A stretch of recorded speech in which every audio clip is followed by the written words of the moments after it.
Hi, I'm Aisha Thompson with Empower Content.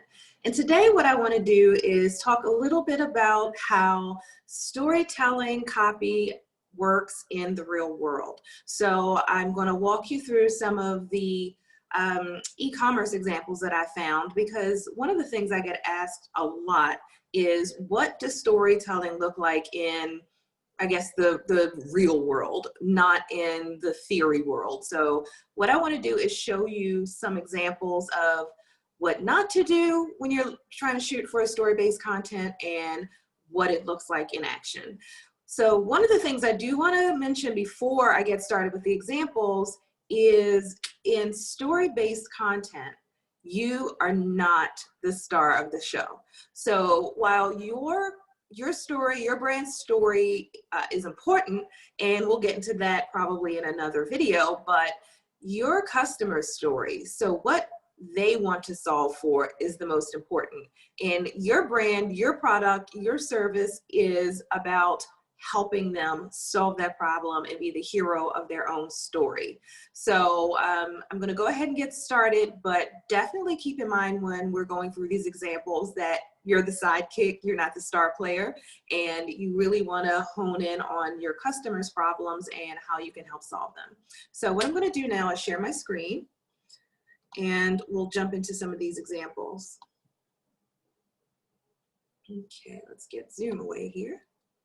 All right, so what I did was I looked for examples of e-commerce, and what I found after a search for adult acne are a few products. So I picked adult acne because it's something that I've struggled with over the past few months, and it's also something that tends to be really emotional. So skincare, how you look is really important, and people kind of obsess about it, myself included. So when I did a search on adult acne, I came up with a few things.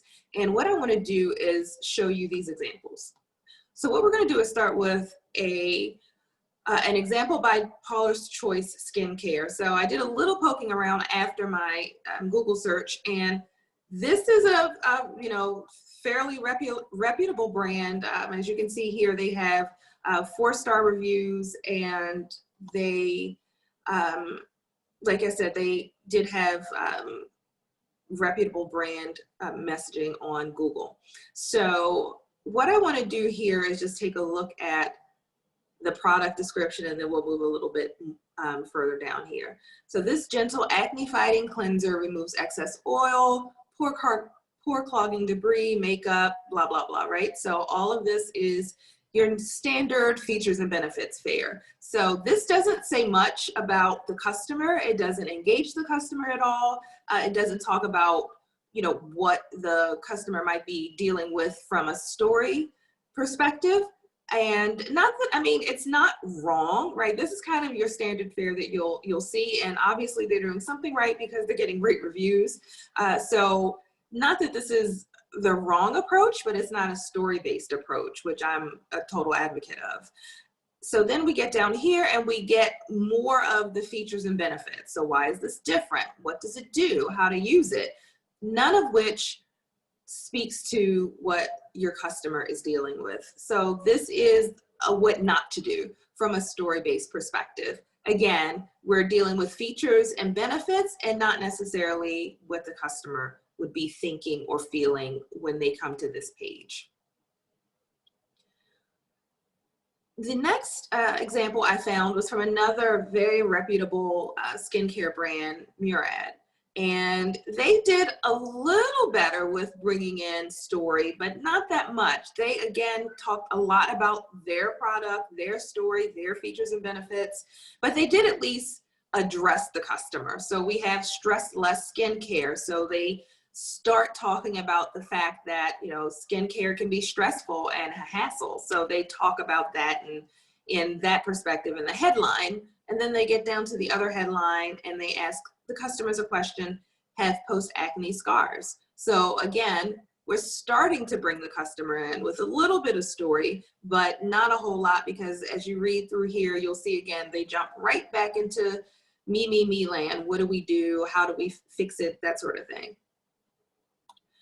One thing I want to touch on in this example is visual storytelling. So before and after stories are some of the best around, right? They are your tried and true, this worked, you know, this is what it was before, this is what it was after, this is what you'll get if you buy the product. So don't discount the power of visual storytelling, because it is powerful, and it is something that you can use in place of copywriting that has a storytelling features in it.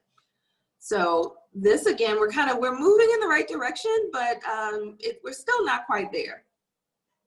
So then I got to Mighty Patch, and Mighty Patch is a newer brand, and they really knock it out of the park here with engaging the customer and starting with the customer story. So they start with, got a pimple emergency? Ditch the Zit Cream. It's the smarter way to shrink the look of whiteheads overnight. And then they get back into what this does for you, so you can wake up to clearer looking skin. So here for me, I really feel like they took what is a small opportunity and really kind of used small words and phrases that really just brought the customer story in. And I want to go back to their homepage, because they had a really engaging storytelling image as well. So we're going to just keep going down here, and I'm not going to start here. I love this because acne just happens. So right here, they really kind of hone in on this customer story. Pimples always show up at the worst times, for a date, an interview, or any time you want to show your best face. So what they do here is start off with empathy. They start off with what the customer might be experiencing, and then they jump into how they can help. So this is, again, another great example of using very few words, but knocking it out of the park with bringing the customer in immediately, revolving all of their content, even though it's just little, around the customer. So this is an example of storytelling with e-commerce copy that I think is just phenomenal. And then I have just one more example here, because what I liked about this brand, the story is great, the storyline, but they knock it out of the park with their targeting. So they know that they are looking for folks who want customized skincare solutions. So a custom bottle for your dark spots, uneven skin tone, breakouts, and no one else's. So they are really honing in on what their audience wants. They don't want the run-in-the-mill skincare solution. This might even be the customer who has tried a million things before and has come up with nothing. So they're super clear about who they're talking to, and I think they do a really good job of that. So I'm going to stop sharing now, and that's it for the examples. I really hope that you found it helpful, that you're able to kind of see how even the smallest amounts of copy can be used to further your copywriting that is based in story. Follow me on Instagram and Facebook, Empower Content, or visit the website, empowercontent.com. That's M, the letter M, powercontent.com. And there I'll be sure to share more examples and just tips and tricks on how you can bring storytelling content in and really help engage your customers and help them act. Take care.